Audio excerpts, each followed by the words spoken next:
नमस्कार, मैं श्रेय और आप देख रहे डिजिटल इंडिया न्यूज। और अब बढ़ते हैं खबरों की ओर। भाषा विवाद को लेकर डीएमके पर बरसे अमित शाह। केंद्रीय गृह मंत्री अमित शाह ने त्रिभाषा फॉर्मूले को लेकर जारी विवाद के बीच द्रविड़ मुनेत्र कशगम पर जोरदार हमला बोला है। शाह ने यह भी कहा कि राष्ट्रीय जनतांत्रिक गठबंधन इस मुद्दे को गांव-गांव लेकर जाएगा और डीएमके की पोल खोलेगा। उन्होंने हिंदी की किसी भी भारतीय भाषा की स्पर्धा नहीं है, हिंदी सभी भारतीय भाषाओं की सखी है। हिंदी से भी सभी भारतीय भाषाएं मजबूत होती है और सभी भारतीय भाषाओं से ही हिंदी मजबूत होती है।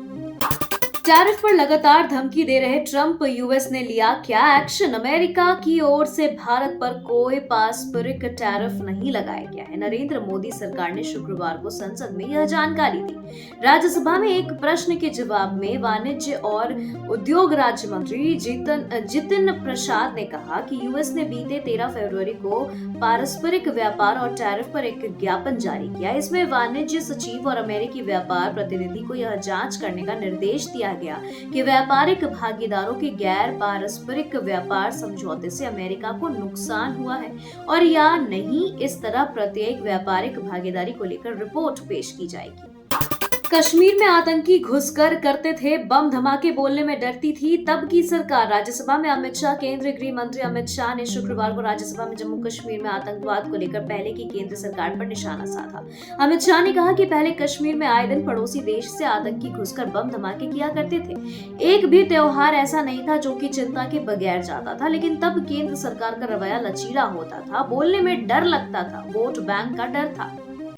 घर से कैश मिलने के मामले में हाई कोर्ट के जज की मुश्किलें बढ़ी। दिल्ली हाई कोर्ट के जज यशवंत वर्मा के घर पर लगी आग के दौरान मिली बड़ी रकम के मामले में सुप्रीम कोर्ट ने बड़ा एक्शन लिया है। कोर्ट ने जज के खिलाफ इन हाउस जांच शुरू कर दी है, जिससे उनकी मुश्किलें बढ़ गई हैं। हाल ही में जज के दिल्ली स्थित आवास पर आग लग गई थी, जिसके बाद अधिकारियों को कथित तौर पर उनके घर में बेहिसाब नकदी मिली थी।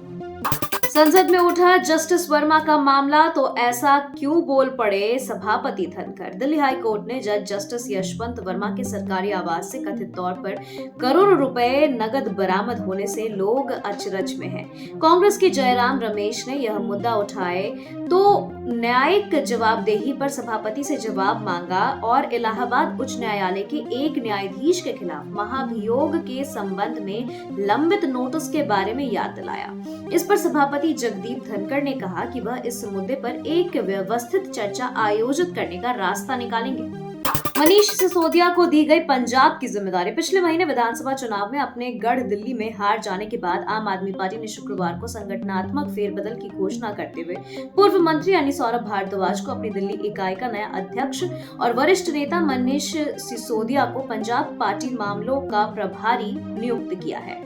सीएम चंद्रबाबू नायडू बोले, दूसरों को हटाओ। आंध्र प्रदेश के मुख्यमंत्री चंद्रबाबू नायडू ने कहा है कि तिरुमाला तिरुपति देवस्थानम यानी मशहूर तिरुपति मंदिर में केवल हिंदुओं को ही काम पर रखा जाना चाहिए। शुक्रवार को मंदिर में पूजा अर्चना के बाद नायडू ने कहा कि अगर दूसरे समुदाय के लोग मौजूदा समय में वहां काम करते रहे हैं तो उनकी भावनाओं का अनादर किए बिना उन्हें दूसरी जगहों पर शिफ्ट किया जाएगा। आरएसएस मुख्यालय को निशाना बनाना चाहता था rice Ahmad. Bombay high court की नागपुर पीठ ने जम्मू कश्मीर के उस निवासी को जमानत देने से शुक्रवार को इनकार कर दिया, जिस पर जैश ए मोहम्मद का आतंकवादी होने और राष्ट्रीय स्वयंसेवक संघ के संस्थापक डॉक्टर केबी हेडगेवार के यहां स्थित स्मारक की टोह लेने का आरोप है। रईस अहमद शेख असदुल्ला शेख को 15 सितंबर 2021 को नागपुर के रेशमी बाग इलाके में स्थित आरएसएस के संस्थापक के स्मारक डॉक्टर हेडगेवार स्मृति मंदिर के टोह लेने के आरोप में गिरफ्तार किया गया था। मुख्तार अंसारी का विधायक बेटा अब्बास 2.5 साल बाद जेल से बाहर। मुख्तार अंसारी का विधायक बेटा अब्बास अंसारी 2.5 साल से भी अधिक समय तक जेल में रहने के बाद शुक्रवार को बाहर आ गया। अब्बास को 7 मार्च को सुप्रीम कोर्ट के कई शर्तों पर अब्बास अंसारी को जमानत मिली थी। करीब 15 दिनों बाद कोर्ट का परवाना कासगंज जेल पहुंचा और अब्बास को रिहाई मिल सकी है। मुख्तार अंसारी के परिवार के लिए ईद से पहले यह बड़ी खुशी है। राम मंदिर के लिए सत्ता भी गंवानी पड़ी तो कोई समस्या नहीं, अयोध्या में बोले सीएम योगी। उत्तर प्रदेश के मुख्यमंत्री योगी आदित्यनाथ ने शुक्रवार को अयोध्या में हनुमानगढ़ी और रामलला का भव्य दर्शन और पूजन किया। इस दौरान सीएम योगी ने कहा कि उनकी 3 पीढ़ियां श्री राम जन्मभूमि आंदोलन के लिए समर्पित थी। राम मंदिर के लिए अगर सत्ता भी गंवानी पड़े तो कोई समस्या नहीं होनी चाहिए। तलवार पसंद करने वाले सलवार पहनकर देश से चले जाए, संजय निषाद ने फिर विवादित बयान दिया। औरंगजेब पर छिड़ा विवाद खत्म होने के नाम नहीं ले रहे हैं। आए दिन नेता इसे लेकर कुछ न कुछ बयान दे रहे हैं। अब यूपी में योगी सरकार में कैबिनेट मंत्री और निषाद पार्टी के अध्यक्ष डॉक्टर संजय निषाद ने बड़ा बयान दिया है। गर्दन पर मुगलों ने तलवार रखा, जो कायर थे वह धर्म बदल दिए। जिसे तलवार पसंद है वह सलवार पहनकर इस देश से चले जाए। अफसरों को मोटी चमड़ी का बताने पर भड़की आतिशी। मंत्री प्रवेश वर्मा के उस बयान पर कड़ी आपत्ति दर्ज कराई है जिसमें उन्होंने प्रदेश के अधिकारियों को मोटी चमड़ी वाला बताया था। इस बारे में प्रतिक्रिया देते हुए आतिशी ने कहा कि दिल्ली सरकार के मंत्रियों ने अधिकारियों से कमीशन मांगना शुरू कर दिया है। उनसे सड़क बनाने, अस्पताल बनाने जैसे हर काम के बदले 10% कमीशन मांगा जा रहा है और ऐसा करने से इनकार करने पर उनके साथ गाली गलौज की जा रही और उन्हें मोटी चमड़ी का बताया जा रहा। एक्शन में प्रवेश वर्मा, पीडब्ल्यूडी के एक्साइन को किया सस्पेंड। दिल्ली सरकार के मंत्री प्रवेश वर्मा पूरे एक्शन मोड में। उन्होंने काम में कोताही बरतने के लिए पीडब्ल्यूडी के एक्सीएन को सस्पेंड कर दिया है। मंत्री ने सभी अधिकारियों को स्पष्ट निर्देश दिए हैं कि अगर आप लोग अपना काम नहीं करेंगे तो कार्रवाई होगी। हम अपनी राजधानी दिल्ली को ऐसे हाल में नहीं छोड़ सकते। दिल्ली के लोक निर्माण विभाग मंत्री प्रवेश वर्मा ने शुक्रवार को पटपरगंज विधानसभा क्षेत्र का दौरा किया।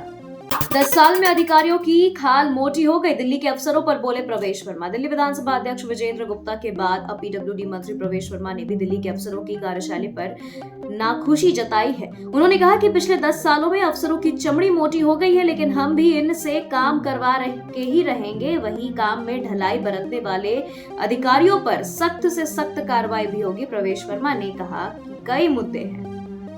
नीतीश सरकार को सुप्रीम कोर्ट से झटका, नगर निकायों के प्रशासनिक अधिकार में हस्तक्षेप पर रोक बरकरार। सुप्रीम कोर्ट ने बिहार सरकार की उस अपील को खारिज कर दिया है जिसमें राज्य सरकार ने पटना हाई कोर्ट के उस आदेश को चुनौती दी थी जिसमें हाई कोर्ट ने राज्य सरकार को नगर निकायों के प्रशासनिक कार्यों में हस्तक्षेप करने से रोक दिया था। सुप्रीम कोर्ट ने कहा कि राज्य सरकार को नगर निकायों के प्रशासनिक कार्यों में हस्तक्षेप नहीं करना चाहिए। बिहार सरकार ने फिर उठाई विशेष राज्य के दर्जे की मांग। सीएम बोले टैक्स में भी मिले 50% हिस्सा। विशेष राज्य के दर्जा के साथ बिहार ने 16वें वित्त आयोग से केंद्रीय करों में 50% की हिस्सेदारी मांगी है। इसके साथ ही करों के बंटवारों में बहुआयामी गिरवी सूचकांक को भी एक मानक बनाने का आग्रह किया है। शुक्रवार को आयोग के अध्यक्ष अरविंद पनगढ़िया ने बताया कि विशेष दर्जा वित्त आयोग के अधिकार क्षेत्र का विषय नहीं। लालू राबड़ी का फोटो दिखाकर भड़की जेडीयू। राष्ट्रगान विवाद को लेकर आरजेडी और जेडीयू आमने सामने आ गई है। विधानसभा में भी विपक्ष ने इस मामले पर जमकर हंगामा काटा। नेता प्रतिपक्ष तेजस्वी यादव ने सीएम नीतीश कुमार से देश की 140 करोड़ जनता से माफी मांगने की मांग की है और मुख्यमंत्री को रिटायर हो जाने की बात कही। अब इस मामले पर जेडीयू ने पलटवार किया है। लालू यादव और राबड़ी देवी की पुरानी फोटो दिखाते हुए राष्ट्रगान के अपमान का आरोप लगाया है। देश में जाति, भाषा, प्रांत और पंथ के नाम पर विभेद पैदा करने का चल रहा है षड्यंत्र। संघ राष्ट्र स्वयंसेवक संघ के सरकार्यवाह दौत्यत्र होसबाले ने कहा कि राष्ट्र एकता एकात्मा के सामने चुनौती बनी हुई है। कई शक्तियां समय समय पर अपना सिर उठाकर विघटन कार्य को अंजाम देती रही है। देश में जाति, भाषा, प्रांत और पंथ के नाम पर विभेदक षड्यंत्र रखने का प्रयास किया जा रहा है। इससे देश, विशेषकर उन क्षेत्रों के लोग अधिक प्रभावित नहीं होंगे। तब भी इस साजिश के बारे में सावधान रहते हुए जनता को जागरूक करने की आवश्यकता है।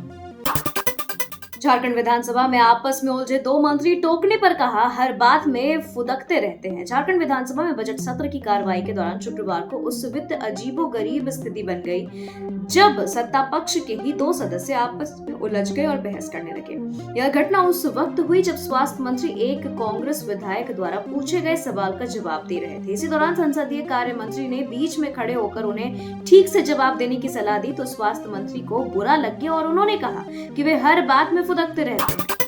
अमन साहू गैंग का पाकिस्तान कनेक्शन, सीमा पार से खरीद रहे थे हथियार। एटीएस के साथ 11 मार्च को पलामू के चैनपुर में हुई मुठभेड़ में मारे जाने के बाद गैंगस्टर अमन साहू के पाकिस्तान से कनेक्शन की बात सामने आई है। इसके बाद झारखंड एटीएस इसकी जांच में जुट गई है। बताया जा रहा है कि अमन के नाम पर आर्म्स कंपनी नाम का एक फेसबुक अकाउंट एक्टिव है।